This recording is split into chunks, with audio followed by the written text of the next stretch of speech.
I've known a number of your predecessors, and I wouldn't say they relished dealing with members of Congress. It wasn't the part that of the job they liked the most. But you seem to actually, don't dislike it. You talk to a lot of members on both sides.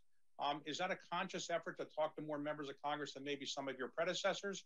And do members of Congress tell you all the time, you should be doing this or that? And how do you respond when, you're trying to be polite to them? It was very conscious, but part of it just was after the hard work done by, Ben Bernanke and Janet Yellen and everyone who was involved to get the economy back to a better place and get the Fed back to a better place. I thought there was an opportunity to really raise our engagement, and I have, and so I do spend a great deal of time. I actually enjoy it. I go into people's offices and I say, I want to hear what's on your mind, and I think they really do appreciate the dialogue and all that, and I appreciate it too. I feel like I learn about them, and they tend to be very interesting people, and they're interested in what we do. So it seems to work, and I'm certainly going to keep doing it. So when I go see members of Congress from time to time, I sit in their waiting room for quite a while to get in. Do you spend more than 30 seconds in a waiting room, or that 30 seconds will be long? It happens all the time. Sometimes you go up there and they're voting, and you sit there for an hour, and they can't go, and you go back, and it's fine. That's just part of the deal. We work for them. I mean, we're a creature of Congress. We were effectively the House Financial Services Committee and the Senate Banking Committee are the statutory oversight over this agency in our government. So I take that very seriously. We take our relationships with them seriously, and we want to understand their concerns, and we work hard at that.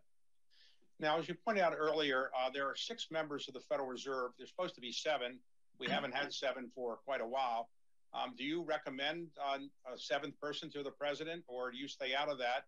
And how does the Fed operate without 7? It hasn't had 7 for a long time. Do you think it's okay to operate with 5 or 6? It's certainly okay to operate with 5 or 6. So we were down to 3 for a while. I would say that was more like we had to go to zone defense. That was very, very difficult. But with 5 or 6, we're fine, and with 7, we're fine.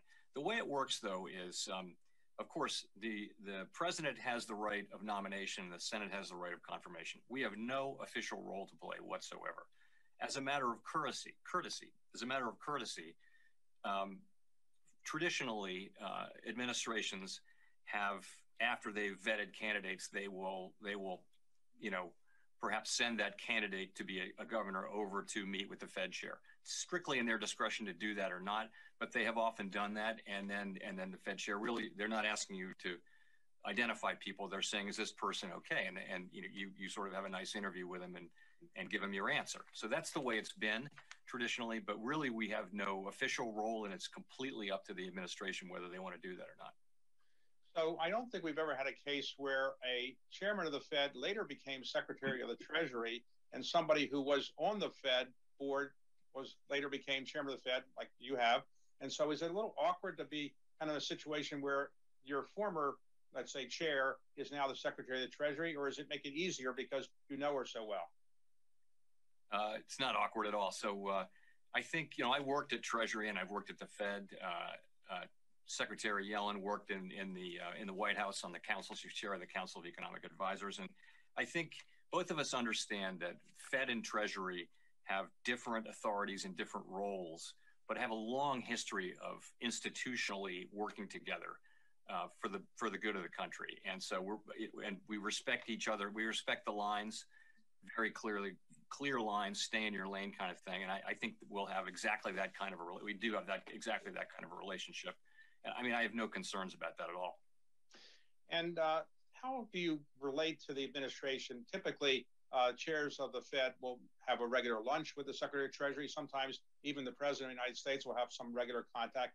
How are you relating to this administration? Do you meet with the Secretary of Treasury regularly, or people on the White House staff, or the President? How are you doing that?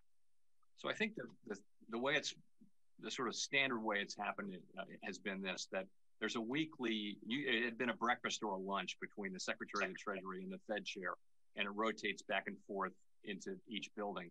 That's now a phone call. And so that's what I've been doing with Secretary Yellen. In addition, there's been an irregular but roughly monthly lunch with the head of the National Economic Council. So there's a relationship there. Meetings with presidents and Fed chairs are very, very, very infrequent, and and not on any sort of a schedule. So I have not met with the president.